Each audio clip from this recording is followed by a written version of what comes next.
সাই সাই প্রবাসী হলো অগল ধরুন কয়েকদিন সুন্দর সুন্দর মিষ্টি কথা কই এরপরে টেয়া চাওয়া শুরু করুন যাই কম্পিউটার লই বই আর প্রবাসী হলা টোগাই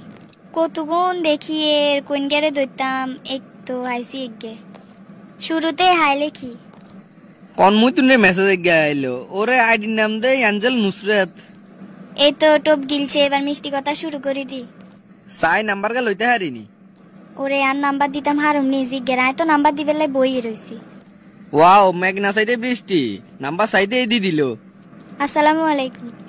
ওয়ালাইকুম আসসালাম কিছু মনে করিয়েন না আই কিন্তু কান্নারে চিনি ন আরে না সিনেটাই স্বাভাবিক তবে আমনেরে আই চিনি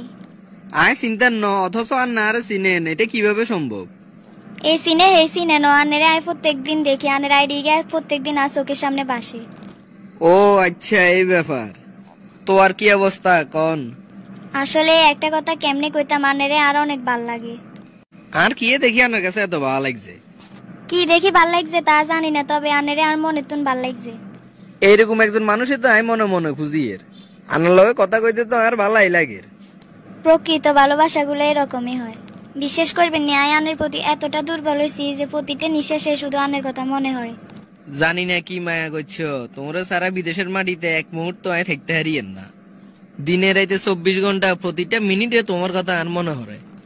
আর খুব আশা আছিল এক আনের মতন একজন জীবন সঙ্গী হাইবে যাক আলহামদুলিল্লাহ হাইছি তোমরা লই ভবিষ্যতে আর অনেক আশা ভরসা আছে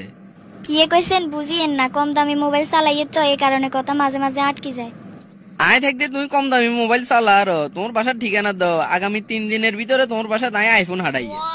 না না বাসার ঠিকানা তো দেয়া যায় তো না সিস্টেমে নগদে আনতে হইব নাম্বারে না আপনি কিতেন মোবাইল হারাইবেন আর পছন্দের মোবাইল আছে শোরুমে একখান মোবাইল চাইয়েছি আর কাছে কিছু টাকা আছে আর কিছু টাকা শর্ট আছে আচ্ছা ঠিক আছে তুমি জিগে চাই আইছো হিগে কি নিও দাম কত এটা আর জানাও আর তোমার কাছে কত আছে শোরুমে মোবাইল জিএন চাইছি এনের দাম হইছে 22000 টাকা আর কাছে আছে 2000 টাকা আর 20000 টাকা জমাইতে হাইলে মোবাইল ইয়েন লই এলাম আম্মু কইছে সামনের মাসে আব্বু বেতন হাইলে আরো 2000 টাকা দিব 22000 টাকার ভিতরে তুমি 2000 টাকা জমা হালাইছো আর মাত্র 20000 টাকা না তুমি একে নাম্বার হারাও আয় কিছুক্ষণের ভিতরে 20000 টাকা হারাই দিয়ে লন 0184397 ঠিক 1 ঘন্টার ভিতরে তোর মোবাইলে টাকা ঢুকি যাইবো এরপর মার্কেটে যাই তুমি নিজের পছন্দ মতো মোবাইল লইও ইয়েস ঠিক আছে জান তবে আরেকটা কথা আছে আই কিন্তু সর্বপ্রথম মোবাইল কিনে ভিডিও কল তোরে দিম আচ্ছা ঠিক আছে এটাই হলো তোর আন্তরিকতা ওয়াও 20000 টাকা তো আই গেছে আরে শতানে কাম বাড়ারি আই যাই এর মোবাইল লইতাম আর কাছে তো ভালো মোবাইল আছে আর স্বার্থ উদ্ধার হয়ে গেছে on Messenger WhatsApp imo number সব জায়গায় তুন ব্লক করে দিম কি ব্যাপার কল ঢুকে না কা ওরা আরে ব্লক না করে দিছে ইমো হোয়াটসঅ্যাপ মেসেঞ্জার ব্যাগে না তুই তো ব্লক করে দিছে কত আশা ভরসা করছি ইগারে লই নিজেরে লইও তো এত চিন্তা করি ন বুঝিয়ে না জান পাখিটা আল্লাহকে এরকম করলো কিনলেই messenger WhatsApp imo number bag জায়গা তুমি ব্লক মারি দিছে আল্লাহ রে আয় তো প্রতারণা শিকার হয়ে গেলাম এবারে তো কাজে কামে আর মন বইতো না আয় সরল সোজা মানুষ গারে কিনলে তুই প্রেম শিখে সক্কাটা মারি দিলি ওরে বেইমান মাথা মুথা ঠিক নাই না বাসা যাম কই অন্য নতুন করে প্রবাসী আরেক গেরে টোগাই লই কোনের মাইনে এইকে মেসেজ দিল পরিচিত কেউ কিনে নাম্বার গালইন এই তো টপ গিলছে আসসালামু আলাইকুম ওয়ালাইকুম আসসালাম দুনিয়াতে এত মানুষ থাকতে আপনি হঠাৎ আরে মেসেজ দিছেন কাহিনী কি আনের আইডিতে সিঙ্গেল লেখা দেখি এই কারণে নক দিলাম আপনিও কি সিঙ্গেল নেই আই যদি সিঙ্গেল না হইতাম আনের কি আর মেসেজ দিতাম নি আনের আইডিতে প্রত্যেকটা ফিক্সার আমি খুব মনোযোগ সহকারে দেখছি আর কাছে খুব ভালো লাগছে এরকম একজন মানুষ যদি হাইতাম আজ জীবনটারে খুব ধন্য মনে করতাম কিভাবে যে আনের আমি ভালোবাসি এলাইছি আই নিজেও কইতাম পারতাম না আপনার আইডির ফিক্সার গাই নয় দেখছি মোটামুটি আর কাছে ভালো লাগছে তো আমি 3 মাস পরে দেশে আমু অপেক্ষা করতে হারবেন নি তাইলে জানান অবশ্যই হারুম আর কোনো সমস্যা নাই তোমার আম্মুর কি অবস্থা আম্মু ভালো আছে কিন্তু আব্বু ভালো নাই আঙ্কেলের কিসে আব্বু অসুস্থ আব্বু ডাক্তার দেখাই তো হারেন না জিএনে চাকরি করে এনে বেতন হইব 10 দিন হরে যদি কিছু মনে না করেন আনের একার কথা কইতাম কি তাড়াতাড়ি কও যদি 10,000 টাকার ব্যবস্থা করে দিতেন তাহলে ভালো হইতো আব্বুরে ডাক্তার দেখাইতে পারতাম ওই আব্বু বেতন হাইলে আনেরে আবার দিয়ে দিতে পারতাম দিতাম হারুম সমস্যা নাই তবে আরে একখান দিনের লাই সময় দাও একদিনের ভিতরে কত এটা হাসানা মিছে এটা বাইর করতে হইব আইন তোর বিকাশ নাম্বার কা দি রাখো আচ্ছা ঠিক আছে আচ্ছা আনের মেসেঞ্জারে আর বিকাশ নাম্বার হারাই দিয়ে ইগার লগে সম্পর্ক হইছে দিন অন্য শুক্রে আসতে দিন অন্য হিগার কাছে টেয়া সার লাগছে এগে ফেক আইডি খুলি হিগারে মেসেজ দি আর হিগার মনের ভিতরে কি চলে লাগছে এটা বুঝিলই এখনই লেখা শুরু করি দিকে আরে হাই লিখলো, আইও উত্তর দি হ্যালো। আপু আপনার নাম্বারটা দিবেন?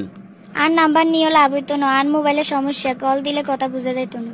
আচ্ছা তারপরেও দেন না, পরবর্তীতে যখন মোবাইল ঠিক হইব দরকার হলে আমরা তখন কথা কমু। অন্ধন যাইতো না, মোবাইল কিনবের হরে যাই দিমু। তো মোবাইল এখন কিনে এলাম না?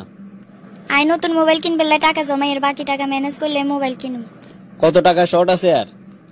12,000 টাকা শর্ট আছে। আচ্ছা 12,000 টাকা আমি দিয়ে দিমু, যে কোনো একটা বিকাশ নাম্বার দেন। আচ্ছা ঠিক আছে, এই লন আর নাম্বার। ঘটনা কি প্রথমে নাম্বার চাইছি দেন, জন কইছি টিয়া হাডামু লগে লগে নাম্বার দিয়ে দিছে। ওরে নাম্বার তো হিগে না। আচ্ছা তাইলে এই অবস্থা, সব টাকা খাওয়ার দান্দা। যাকে এবার আর অরিজিনাল আইডি তুন কথা কইন। জান কেমন আছো? আলহামদুলিল্লাহ ভালো আছি, তোমার কি অবস্থা? আই তো ভালো আছি, কিন্তু আবুল্লাই কইছো না টিয়া হারাইবে, কই আর তো কোনো খবর নাই। একটা সত্যি কথা কইবানি? কি এ? আই ছাড়া তুই আর কারোর লগে কথা কওনি? ও মা নেটে কি কইলে না, আনে লগে ছাড়া তো আর কারো লগে কথা কইনে। আচ্ছা তো একটু আগে নীলচাঁদন নামের ফ্যাক আইডি ইগে তুই যে মেসেজ দি টিয়া চাইছো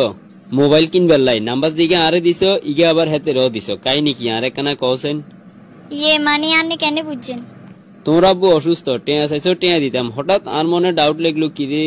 ইগার কাছে টিয়া ছিল আসলে সত্য কিনা, এই জন্য একটা ফ্যাক আইডি খুলে তোরে মেসেজ দিছি। ওরে পরে ফলাফল পাইলাম তুই তো একটা 420 না।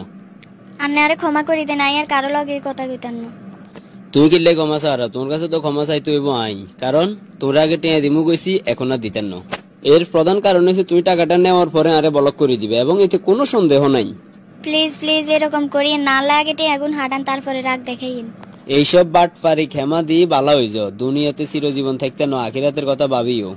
আর অতীত জীবনে যত অপকর্ম করিয়াইছো বিজ্ঞানের হিসাব দিবেলাই রেডি থাকিও।